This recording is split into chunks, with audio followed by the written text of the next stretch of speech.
तो बडी for study platform के माध्यम से ये स्कॉलरशिप संचालित होती है जो गरीब बच्चों के लिए है। इस स्कॉलरशिप के लिए कौन कौन एलिजिबल है, कौन कौन अप्लाई कर सकता है। तो ज्यादातर चांस इसका है कि गवर्नमेंट स्कूल के बच्चे का सिलेक्शन इसमें होगा। अप्लाई करने से पहले जब भी आप वेबसाइट को खोलोगे, अप्लाई करने के लिए बैठोगे, उससे पहले आपके पास ये डॉक्यूमेंट्स होना जरूरी है। अगर कोई बच्चा आर्थिक रूप से कमजोर है तो वो इस स्कॉलरशिप को अप्लाई करके 30,000 रुपए तक।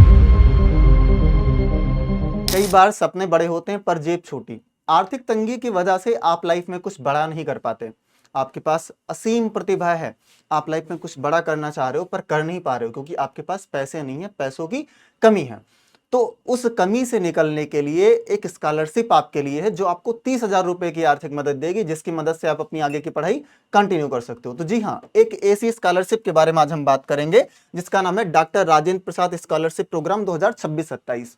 तो जो बच्चे 2025-26 सेशन में 10th या 12th पास हुए हैं, आर्थिक रूप से कमजोर हैं, लाइफ में कुछ करना चाहते हैं, आगे की पढ़ाई कंटिन्यू करना चाहते हैं, उनको ये स्कॉलरशिप दी जानी है।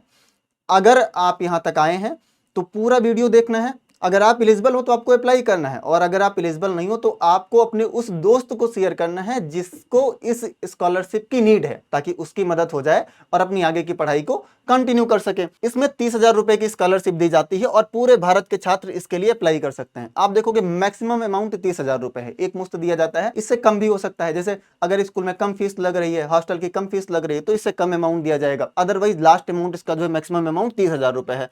तो पूरे भारत के छात्र इसके लिए एलिजिबल हैं।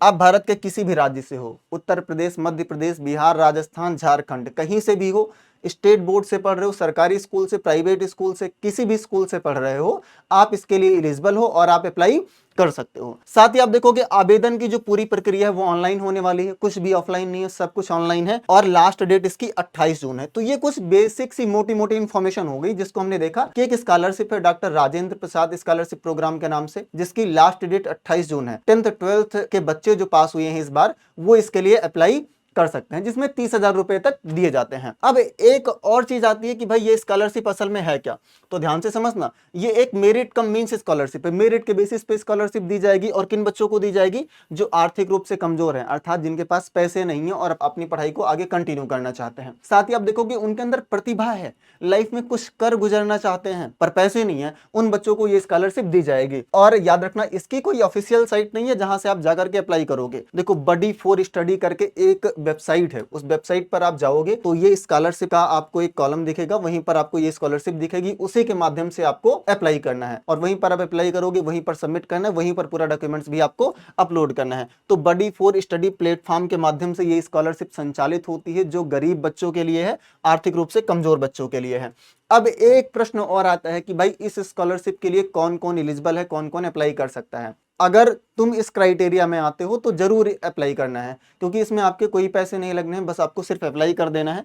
पहली चीज, 10वीं 12वीं 2025-26 में उत्तीर्ण हुई हो। अगर इस साल जो एग्जाम हुआ है, रिजल्ट आया है, उसमें आपने 10वीं या 12वीं पास की हो, आगे की पढ़ाई कंटिन्यू करना चाहते हो, और कम से कम ना आपका परसेंटेज 65 से 75% अंक तक होना चाहिए। मतलब 65 से लेकर के और 75% तक अगर आपका है तो आप अप्लाई कर सकते हो। ज्यादा है तो भी अप्लाई कर सकते हो, ऐसा नहीं है। मिनिमम मैं आपको बता रहा हूं कि कम से कम इतना परसेंटेज आपका होना ही होना चाहिए। और साथ ही माता पिता की जो आय है वो 8 लाख प्रतिवर्ष से अधिक ना हो। अब आपको ये कैसे पता होगा? आपको पता होगा ना, जब आपने कभी स्कॉलरशिप फॉर्म भरा होगा तो उसमें एक इनकम सर्टिफिकेट लगता है, आय प्रमाण पत्र लगता है। उस आय प्रमाण पत्र में पिताजी की जो है आय देखी जाती है कि एक साल में वो कितना कमा रहे हैं, और एक साल में जो उनकी इनकम है वो 8 लाख रुपए से कम होनी चाहिए, इससे ज्यादा नहीं होनी चाहिए। 8 लाख तक होगी तो चल जाएगा, पर इससे ज्यादा होगी तो आप एलिजिबल नहीं रह जाओगे। तो उनकी आय क्या होनी चाहिए? 8 लाख से कम होनी चाहिए। अच्छा, एक बात इसमें जरूरी ये भी है कि कई बार बच्चे अप्लाई करते हैं, कहते हैं कि सर मेरा नहीं हुआ। प्रायोरिटी किसको दी जाती है, प्राथमिकता किसको दी जाती है? तो प्राथमिकता कुछ अलग बच्चों को दी जाती है। जैसे आप देखोगे गवर्नमेंट स्कूल स्टूडेंट, अगर प्राइवेट स्कूल के बच्चे ने फॉर्म भरा है, गवर्नमेंट स्कूल के बच्चे ने फॉर्म भरा है, तो ज्यादातर चांस इसका है कि गवर्नमेंट स्कूल के बच्चे का सिलेक्शन इसमें होगा। गवर्नमेंट स्कूल के बच्चे को स्कॉलरशिप दी जाएगी, क्योंकि प्राइवेट वाला प्राइवेट में तभी पढ़ रहा है जब उसके पास पैसा है, उसको तो पैसे की उतनी नीड होगी नहीं, ऐसा ये मान के चलते हैं। दूसरा आप देखोगे पीडब्ल्यूडी, अगर आप देखोगे दिव्यांग छात्र हैं तो उनको प्राथमिकता दी जाएगी। और नॉर्थ ईस्ट रीजन के विद्यार्थी, अब नॉर्थ ईस्ट का मतलब समझते हो, जैसे सिक्किम हो गया, अरुणाचल प्रदेश हो गया, असम हो गया, जहां पर ट्राइबल पीपल रहते हैं, जिनको हम मानते हैं कि थोड़ा पिछड़े हुए हैं, उनको ज्यादा प्राथमिकता दी जाती है। तो उन बच्चों को प्राथमिकता दी जाएगी और उनका नाम पहले इसमें रखा जाएगा। और साथ ही आप देखोगे एस्पायरेशनल डिस्ट्रिक्ट्स के छात्र। अब बच्चों के मन में डाउट ये होगा कि ये एस्पायरेशनल डिस्ट्रिक्ट्स क्या है, तो आप देखोगे नीति आयोग ने क्या किया था, भारत में 112 जिलों की एक सूची बनाई थी और कहा था ये आकांक्षी जिले हैं, मतलब ये कम विकसित जिले हैं और यहाँ पर आर्थिक मदद की जानी चाहिए, स्कॉलरशिप और कई सारे प्रोग्राम चलाए जाने चाहिए जिससे इनका विकास होना चाहिए। जैसे एग्जांपल में ले लो आप बहराइच, उसको हमने माना था कम विकसित है, उसको एस्पायरेशनल डिस्ट्रिक्ट की लिस्ट में शामिल किया गया था। अगर ये आपको लिस्ट चाहिए तो इसके लिए मैं सेपरेट एक वीडियो बना दूंगा, आपको पता चल जाएगा कि आप एस्पायरेशनल डिस्ट्रिक्ट में आते हो या नहीं आते हो। तो इन छात्रों को प्राथमिकता दी जाएगी, मतलब बाकी छात्रों की अपेक्षा इनका नाम पहले सेलेक्ट किया जाएगा, कहने का यह आशय है। तो एलिजिबिलिटी ये होगी 10वीं 12वीं 2025-26 में पास हो, कम से कम 65 से 75% हो और माता पिता की आय 8 लाख से कम हो। अप्लाई कर सकते हो, तुम प्राइवेट में पढ़ रहे हो या सरकारी में पढ़ रहे हो, ठीक है ना। अब आप देखोगे कितनी स्कॉलरशिप मिलनी है, तो भाई स्कॉलरशिप आपको 30,000 रुपए मिलनी है, एक मुश्त मिलेगी। इससे तुम ट्यूशन फीस, किताब कॉपी का, हॉस्टल का या एडमिशन फीस जो भी लगता है ना उसका पेमेंट कर सकते हो, ठीक है। अगर रिसिप्ट इत्यादि अपलोड करना होगा तो वो भी तुम्हें अपलोड कर देना है, ठीक है। नहीं फीस स्ट्रक्चर अगर अपलोड करने का ऑप्शन आएगा तो वो भी अपलोड कर दोगे, क्योंकि उसी के अकॉर्डिंग आपको स्कॉलरशिप मिल जानी है। ऐसे ही अगर हम देखेंगे तो भाई कौन कौन सा डॉक्यूमेंट्स लगेगा। अब देखो अप्लाई करने से पहले, जब भी आप वेबसाइट को खोलोगे अप्लाई करने के लिए बैठोगे, उससे पहले आपके पास ये डॉक्यूमेंट्स होना जरूरी है।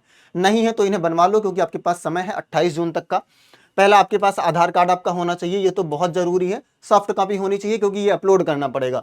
पासपोर्ट साइज फोटो होना चाहिए, 10वीं 12वीं की मार्कशीट होनी चाहिए, 10वीं अगर आपने उत्तीर्ण की है तो 10वीं की मार्कशीट, 12वीं उत्तीर्ण की है तो 12वीं की मार्कशीट, इनकम सर्टिफिकेट जिसको आय प्रमाण पत्र कहते हैं, एडमिशन प्रूफ, आपका एडमिशन था उसका आपके पास एक डॉक्यूमेंट्स होगा, एक आपके पास रिसिप्ट होगी, तो आपके एडमिशन का प्रूफ होना चाहिए।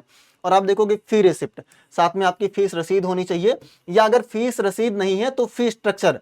जब भी कहीं जाते हो आप एडमिशन लेने के लिए तो आपको एक प्रोफार्मा देते हैं कि उनके यहाँ इतनी इतनी फीस ऐसे ऐसे देनी पड़ती है, वो आपके पास फी स्ट्रक्चर होनी चाहिए।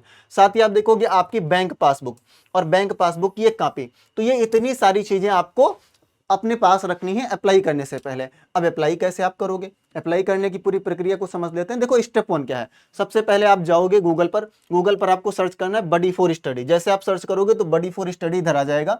जब इस लिंक पर आप क्लिक करोगे ना तो ये पूरा साइट ओपन होकर के ऐसे इंटरफेस आ जाएगा, याद रखना, देखना ऐसे इंटरफेस ओपन करके आ जाएगा।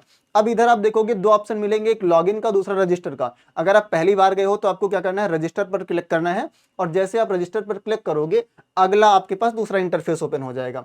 तो भाई दूसरा क्या, स्टेप 2 है कि मोबाइल नंबर डालना है, ईमेल डालना है और आपको रजिस्ट्रेशन करना है, या आप चाहो तो डायरेक्ट अपने गूगल अकाउंट के थ्रू भी रजिस्टर कर सकते हो, दोनों ऑप्शन आपके पास है।